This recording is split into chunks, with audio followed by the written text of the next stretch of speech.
Lend us your ears like sweet little dears. It's time for a story with Nali Bali. The Birthday Wish.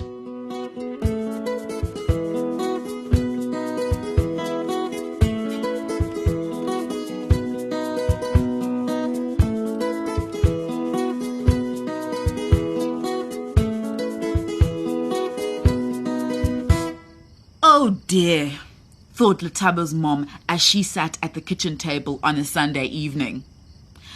What shall I do? Tomorrow is Letabo's birthday and there's very little money to buy a present. Letabo stood at the kitchen sink, humming as she washed the dishes. La la, la la. Letabo? Yes, Mama? Letabo, it's your birthday tomorrow. What can I give you? Oh, Mama, said Letabo, her brown eyes opening wide. I don't know what I want. I'll think of something.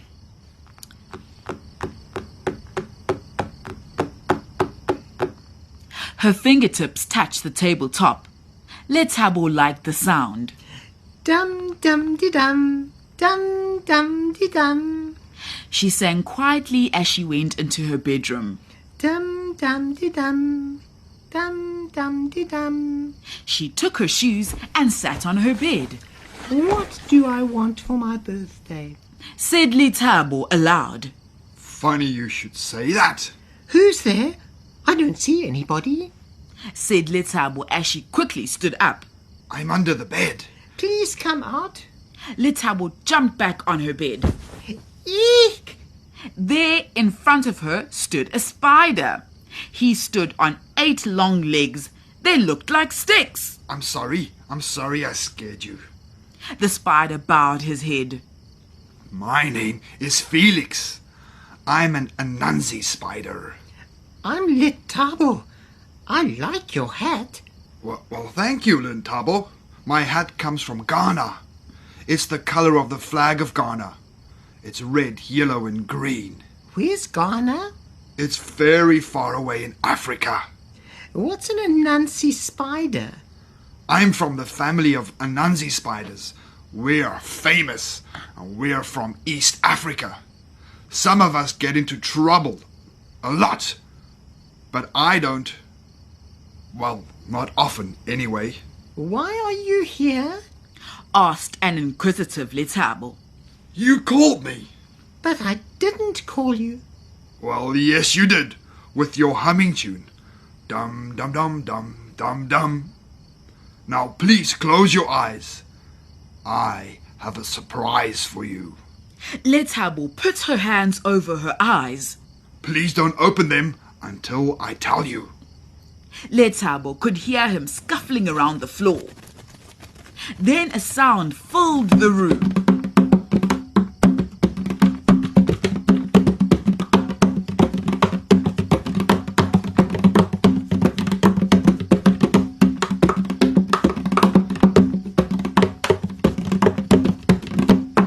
It was like the noise her mother had made on the tabletop, but closer and louder.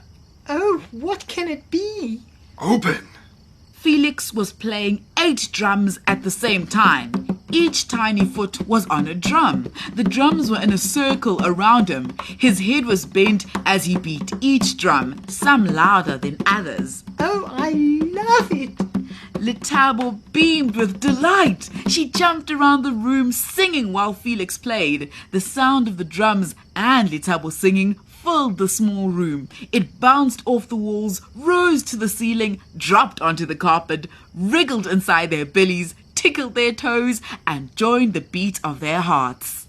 Now clap, Letabo. Called Felix. Clap. Letabo put her hands together in time with the beat. She danced in circles and laughed and laughed. Letabo, are you okay? Letabo's mom's face peered round the door. Oh, yes, Mama. I was just thinking about my birthday. Letabo's mom closed the door gently. Oh dear, what am I going to do? thought Lethabo's mom to herself as she walked back to the kitchen.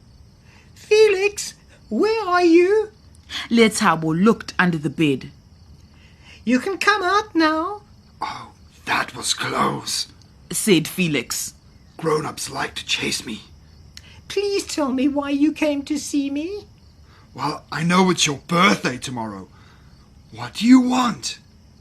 A drum, Felix. Oh, I want a drum.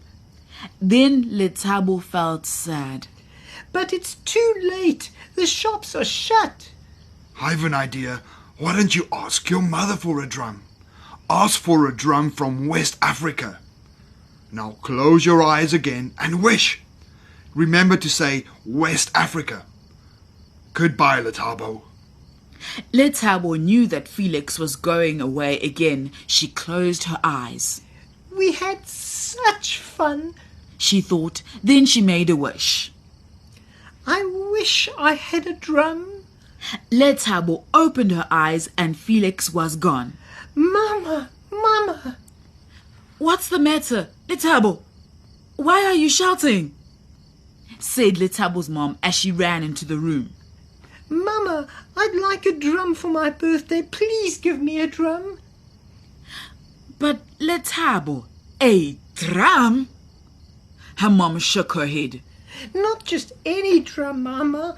A drum from West Africa, please. And she sang and clapped at the same time as she danced around the room. Lethabo's mom listened to the sounds of singing and clapping. She thought about her father. She remembered him in his long, bright clothes, sitting outside their hut in the sun.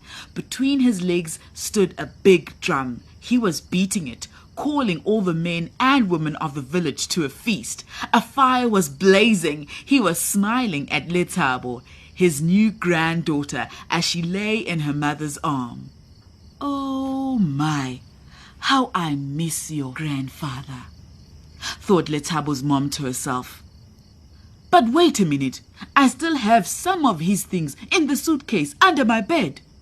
She left Lethabo's dancing and singing and ran to her bedroom.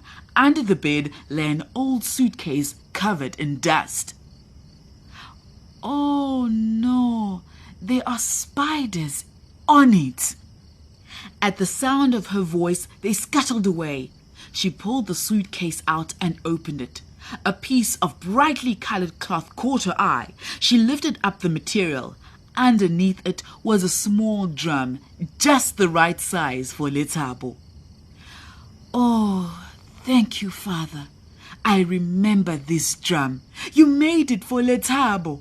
Oh, I had forgotten it, and here it is. She held the drum close to her cheek, and it seemed as though her father was with her. She could smell the smoke of the fire.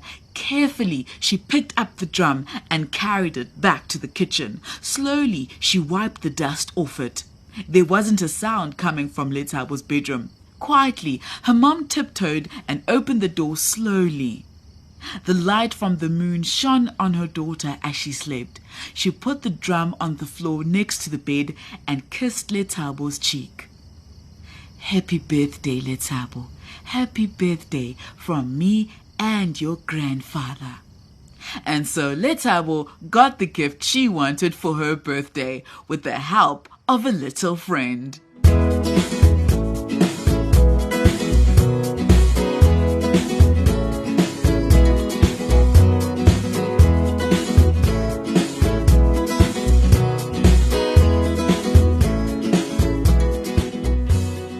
And so we come to the end of today's story on Nali Bali. I'm Celia Ngalane. If you would like more stories to read, visit nalibali.mobi on your cell phone.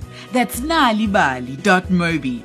You can also get Nali Bali supplement with great stories and activities available every Tuesday in the Dispatch, Wednesday in the Times, and Thursdays in the PE Herald. Thank you to the producers, Leon Visser, Cassie Lowers, and Kim Winter.